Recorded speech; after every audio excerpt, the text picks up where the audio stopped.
पर्युषण पर्व भी इसे बोलते हैं। क्या बोलते हैं? पर्युषण, पयुषण, पयासन, नाना प्रकार के नाम इस पर्व के हैं।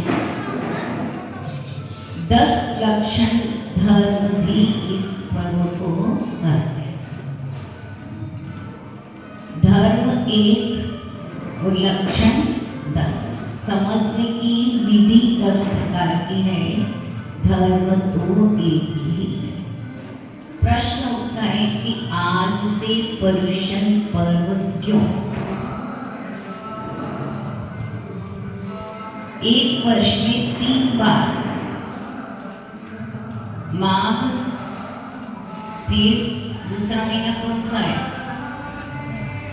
माघ के महीने में, चैत के महीने में और भाद्रपद के महीने में, एक वर्ष में 3 बार यह पर्व आता है।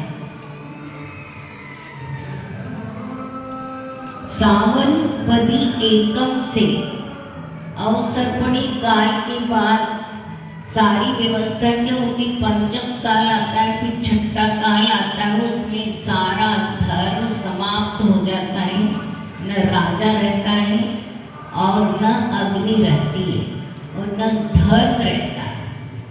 उस छठे काल के बाद पुनः जब धर्म की व्यवस्था होती है तो सावन पदी एकम के दिन से 7 प्रकार की सुवृष्टियां होती है।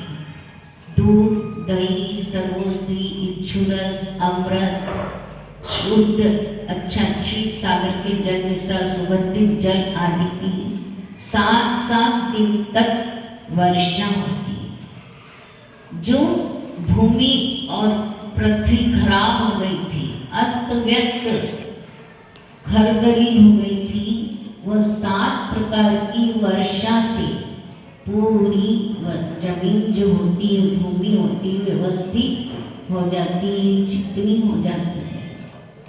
72 जोड़े के जार्द पर्वत में सुरक्षित रखे जाते हैं।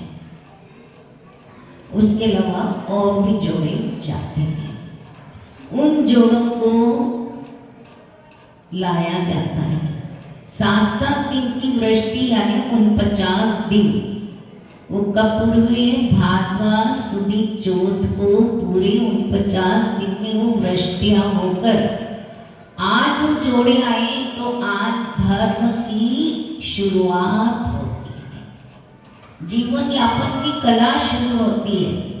लौकिक क्रियाओं को करते हुए पारलौकिक क्रियाओं की सिद्धि और परमार्थ की सिद्धि, जिससे मोक्ष की प्राप्ति हो, ऐसे धर्म की का प्रवर्तन आज से होता।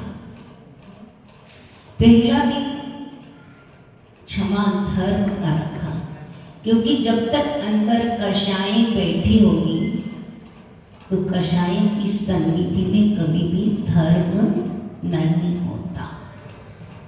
तो सबसे बड़ी कषाय क्रोध कषाय होती है। आत्मा को जो कसी उसे कषाय करते हैं।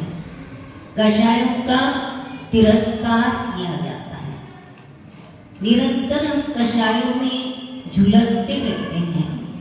उन कषायों को समन करके और उनका विरोध करते हुए गुणों की प्राप्ति करने का दिन प्राप्त होता है। आज का दिन है। अब प्रश्न उठता है कि माघ और चैत के पर्युषण पर्व क्यों नहीं इतने उल्लास से मनाए जाते हैं? आपके इस प्रश्न का उत्तर उस समय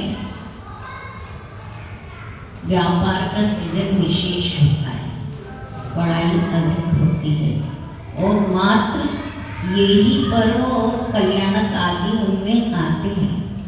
किंतु भाद्रपद ऐसा पर्व है कि जो व्रतों का राजा, पर्वों का राजा है। आचार्य भगवान मरीनाथ स्वामी ने ग्रंथ लिखा, उसमें लिखा ओहो भाद्रपादाख्योऽयं मासानि व्रताकर धर्म हेतु परो मध्य अन्य मासानां नरेंद्रवत्। अहो भाद्रपद, है उस भाद्र महीने को जो अनेक पर्वों का राजा है। अनेक पर्व इसमें जैसे ही भाद्रपद लगा 16 कारण शुरू हो जाता है। 16 कारण के बीच में ही चंदन षष्ठी व्रत आ जाता है। चंदन षष्ठी होता है, अक्षय दशमी आ जाती है। अक्षय दशमी इसमें नहीं आती है। और उसके बाद कोई 16 दिन का 16 करण करता है तो उसके एक उपवास, एक आहार, एक आसना या 16 उपवास भी करता है। वेद पूरे होते हैं और लब्धि विधान एकम, कौन सी एकम? भाद्वा सुदी एकम से तेला शुरू होता है।